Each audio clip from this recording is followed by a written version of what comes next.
Picture the scene. It is the height of summer in the year 530 AD. The location is the scorched, dusty plains of northern Mesopotamia, right on the bleeding edge where the Roman Empire touches the realm of the Sassanid Persians. The heat is visible, shimmering off the ground in waves that distort the horizon, turning the distant mountains into ghosts. Standing on the ramparts of the fortress of Dara is a man who looks far too young to hold the fate of the East in his hands. He is 25 years old, with a short, soldier's beard and eyes that are constantly scanning the terrain, calculating angles, distances, and kill zones. His name is Flavius Belisarius. History will remember him as the last of the Romans, the genius who reconquered the West. But on this morning, he is just a newly appointed commander facing a nightmare scenario.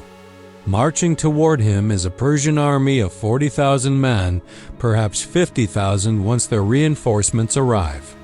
They are the superpower of the age, the only civilization that looks the Roman Empire in the eye and does not blink. Belisarius has only 25,000 troops. Many are unreliable mercenaries. Others are terrified conscripts who have grown up hearing stories of how the Persians flay their prisoners alive. By every conventional metric of warfare, the Romans are about to be annihilated. But Belisarius is not preparing for a conventional battle. Look down from the walls, and you don't see the straight, rigid lines of a traditional Roman legion. You see men with shovels. They are digging a trench, a strange, jagged scar in the earth that refuses to follow the rules of war. This ditch is not a retreat. It is a trap, a geometrical puzzle designed to break the mind of the enemy before it breaks their bodies. This is the Battle of Dara. It is the moment where the ancient world of infantry squares dies and the medieval world of the heavy cavalry cataphract is born. It is the day the Romans stopped running. To understand why this trench was such a desperate gamble, we must look at the geopolitics of the 6th century. The Roman Empire and the Sassanid Empire were the Cold War superpowers of antiquity.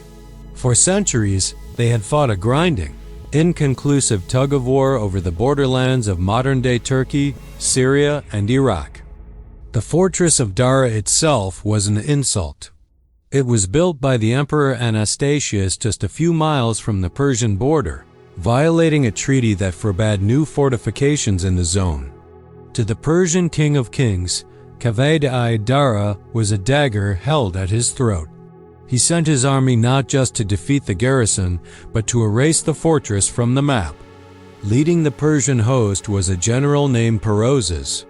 He was a man of supreme arrogance, a mirrored reflection of the empire he served, wealthy, ancient, and utterly convinced of his own superiority. He rode at the head of the immortals, the elite heavy cavalry of the great king, men clad in chainmail from head to toe, riding horses that were equally armored. Perozes was so confident of victory that he sent a message to Belisarius the day before the battle. He didn't ask for surrender. He asked Belisarius to prepare a bath for him inside the fortress, because he intended to wash the dust of the road off his body in the Roman commander's private quarters by the following evening. It was a psychological slap in the face. But Belisarius did not respond with bluster. He responded with engineering. He knew his infantry could not stand up to the charge of the Persian heavy cavalry in the open field. The Roman infantry of this era was not the invincible legion of Caesar. They were lighter, less disciplined, and terrified of the Persian horsemen. So Belisarius changed the geometry of the battlefield. He ordered a deep trench to be dug in front of the city walls. But this wasn't a simple straight line. It was shaped like a bracket, or perhaps a jagged U, with the center refused pulled back and the sides projecting forward. The genius of this design was subtle. It created a killing box.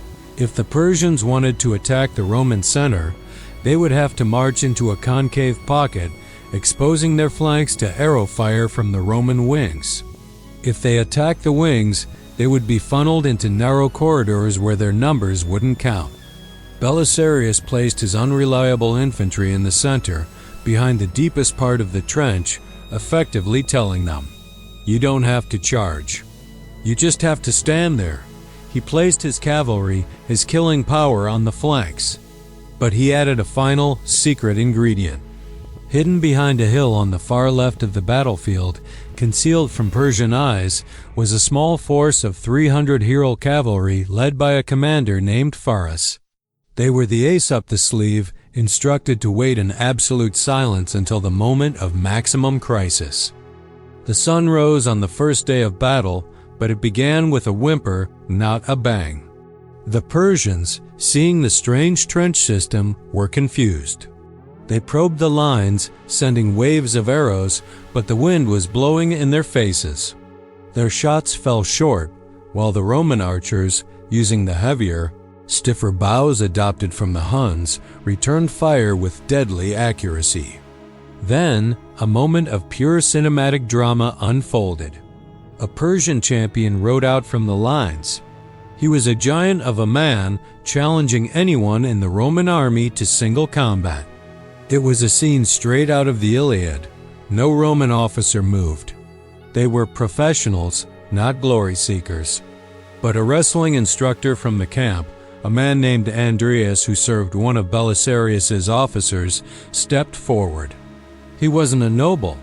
He was a camp follower who trained the troops in physical fitness. The Persian charged with his lance. Andreas sidestepped, knocked the rider from his horse, and killed him in the dust as the Roman lines erupted in cheers. It happened again. Another Persian challenger, humiliated by the death of his comrade, rode out. Andreas fought him too, and killed him too.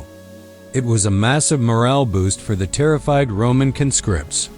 They saw that the Persian supermen bled just like anyone else.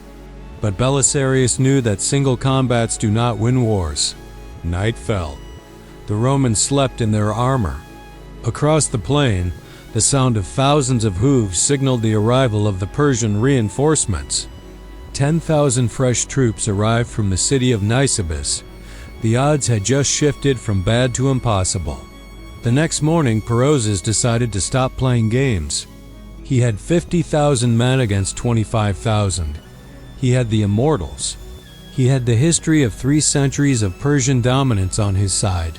He ordered a general advance. Picture the terror of the Roman infantry standing behind that trench. The ground begins to vibrate. The horizon becomes a wall of steel.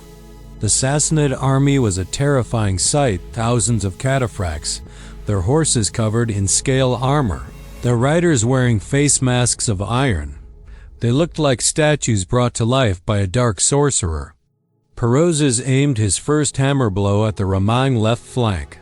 He knew that if he could crush one of the wings, he could roll up the entire Roman line and push them into their own trench. The Persian cavalry smashed into the Roman horsemen. The sheer weight of the impact pushed the Romans back. For a moment, it looked like the standard script was playing out. The Persians charge, the Romans break. But Belisarius was watching from a high vantage point, likely a tower or a hill near the city walls. He saw the Roman left wavering. This is where the trap was sprung. The Persians on the left, thinking they were winning, pushed forward aggressively, exposing their own flank and rear to the hill where Faris and his 300 heralds were hiding. Suddenly, the heralds burst from cover. They didn't charge the front. They crashed into the rear of the Persian cavalry. At the same moment, the retreating Roman cavalry turned and counterattacked. The Persians were caught in a vice. The hunters became the hunted. In the confusion, the Persian right wing collapsed, fleeing back to their main lines. Perozes was furious. He had lost the first round.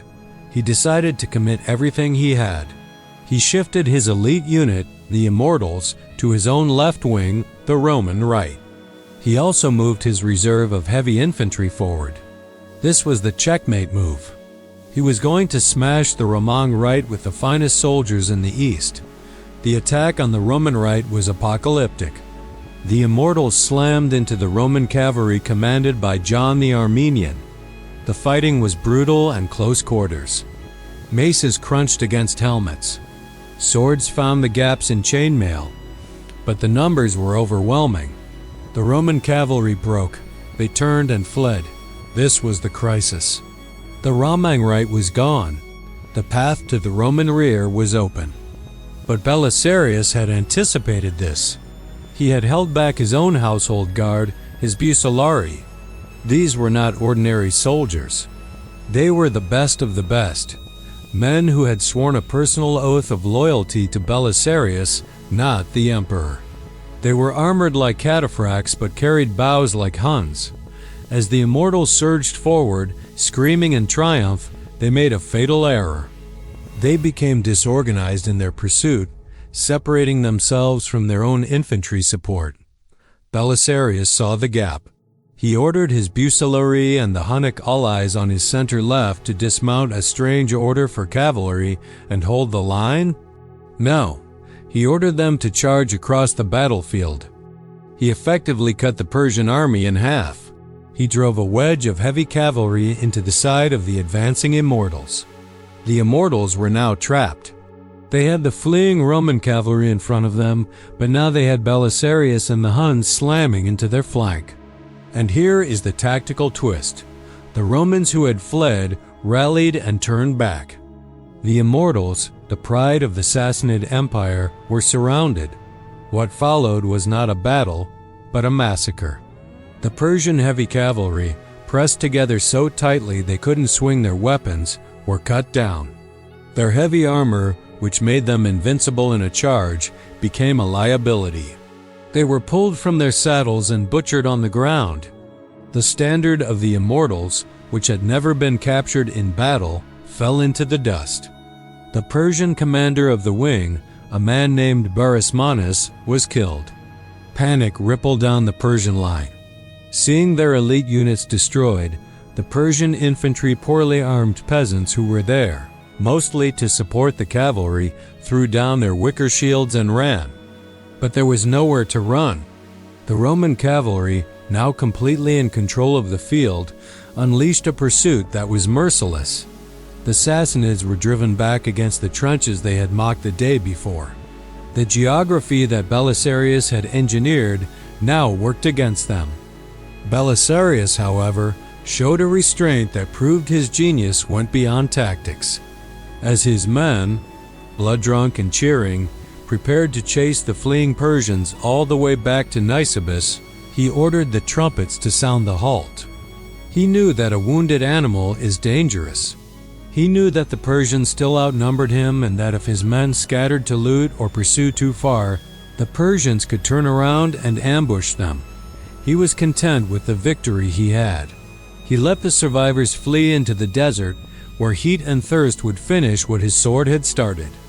The aftermath was stunning. For the first time in generations, a Roman army had met the full might of Persia in the open field and utterly destroyed it. The myth of Persian invincibility was shattered. Perozes, the arrogant general who had asked for a bath, threw his whip onto the ground in shame and rode back to his king in disgrace.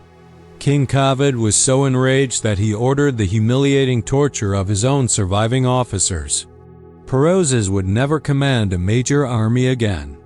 For Belisarius, Dara was the launch pad. He had proven that the Roman army could evolve. He had shown that a blend of heavy cavalry, horse archery, and disciplined infantry combined with engineering and psychological warfare could defeat superior numbers. This battle marked the birth of the Byzantine of warfare. The rigid legions of the past were gone. In their place was a flexible, professional force that relied on brains over brawn, on ambush and maneuver rather than brute force. But there is a deeper lesson in the blood-soaked dust of Dara. It is a lesson about the nature of innovation. Perozes lost because he was fighting the war of the past. He relied on tradition, on the sheer weight of his reputation and his numbers. He couldn't conceive that a young man with a shovel could negate the power of the immortals. Belisarius won because he understood the reality of the present. He knew his limitations. He knew his men were scared. He didn't try to make them heroes. He built a system that allowed them to win despite their fear. He turned the landscape itself into a weapon. The Battle of Dara redefined Eastern warfare because it proved that the West had finally caught up. The Ramang Empire in the East would survive for another nearly 1,000 years, often against impossible odds, using the very playbook that Belisarius wrote on that hot summer day in 530 AD. Today, the fortress of Dara is a ruin. The trenches have long since been filled by the drifting sands of Mesopotamia. The bones of the immortals have turned to dust, but the legacy of that day remains. It reminds us that in war, as in life, the greatest weapon is not the sword in your hand, but the mind that guides it.